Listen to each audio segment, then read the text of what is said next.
प्रशांत किशोर जी ने शुरू से कह के रखा हुआ है कि हमारी लड़ाई किसी राजनीतिक दल से नहीं है।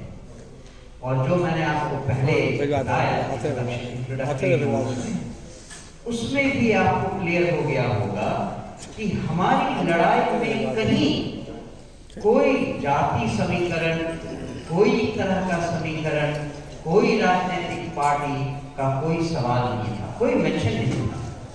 हमारी लड़ाई जो व्यवस्था बदलने की है उसमें हमें केवल जनता तक अपनी आवाज पहुंचानी है।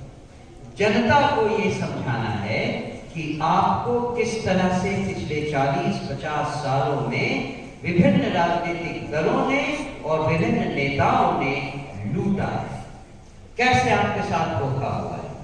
हमारी लड़ाई केवल अपने से है कि हम कितने सफल होते हैं लोगों तक ये बात पहुंचाने, उनको कन्विंस करने में कि उन पार्टियों के साथ जाने का अब कोई फायदा नहीं है जिन्होंने हमेशा से उनको लूटा है। और अगर उनको किसी विकल्प की जरूरत है तो जनसुराज एक नया विकल्प बनकर आया है। तो चाहे कोई पार्टी हमसे कुछ भी कहे, हमारी लड़ाई उनसे नहीं है। ये तो हुई पहली बात। दूसरी, इस उपचुनाव में या इन उपचुनावों में जो हम लड़े, इससे हमें बहुत फायदा हुआ। सोच कर देखें, 1 नवंबर को हमारी पार्टी का चुनाव चिन्ह मिला, 11 नवंबर को चुनाव प्रचार बंद हो गया।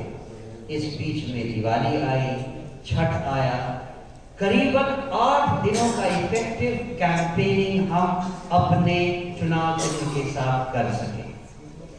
8 दिन के कैंपेन में 70,000 लोगों को हमने जनसुराज के बारे में बता दिया और अपने चुनाव चिन्ह को उनके जहन में डाल दिया। 10% वोट आए। क्या ये कम बड़ी जीत है? अगर हमारे पास आप 6 महीने का समय दें, जो कि अगले चुनाव में होने वाला है, इमेजिन कीजिए हमारा वोट परसेंट कितना होगा। इस उपचुनाव में हमने ये भी देखा कि हमसे क्या क्या गलतियां हुई। उनमें से एक का एग्जाम्पल मैं आपको देता हूं। इन उपचुनाव में हमने बाहर के राज्यों से लीडर्स को बुलाकर उपचुनाव के प्रखंडों में, गांव में भेजा। ये हमसे गलती हुई, क्योंकि उस गांव में जो आम जनता वोट देने वाली थी उसको तो इन नेताओं के बारे में पता ही नहीं था। उनको क्या पता कि अब कहां है वो तरारी में किसी भी आदमी, किसी भी औरत को गांव में क्या पता कि किशनगंज से कौन सा लीडर आया है उनके आसपास प्रचार में लगा है। ये गलती हम अपनी ही दोहराने वाले हैं।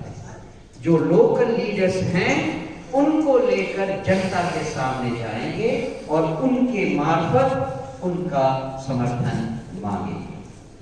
तो ये 2 तरीके थे जिसके कारण मैंने आपसे कहा कि लोग चाहे जो भी कहें कि हमने चुनाव लड़के बीजेपी का बी टीम प्रूफ किया अपने को, इस सवाल का जवाब मैं एक और देता हूं प्रेस वालों को। हमें बीजेपी की बी टीम वो लोग कहते हैं जिनको हमारे बढ़ने से सबसे ज्यादा खतरा है, और कोई कहता उन्हीं को जिनको हमसे ज्यादा खतरा है वो हमको तरह तरह के नेम देते हैं, नाम देते हैं, उलाहने देते हैं, लांछन लगाते हैं। उनसे हमें क्या क्या कहना उनको।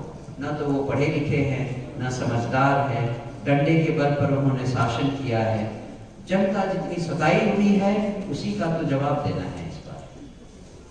तो आप सबका एक बार पुनः बहुत बहुत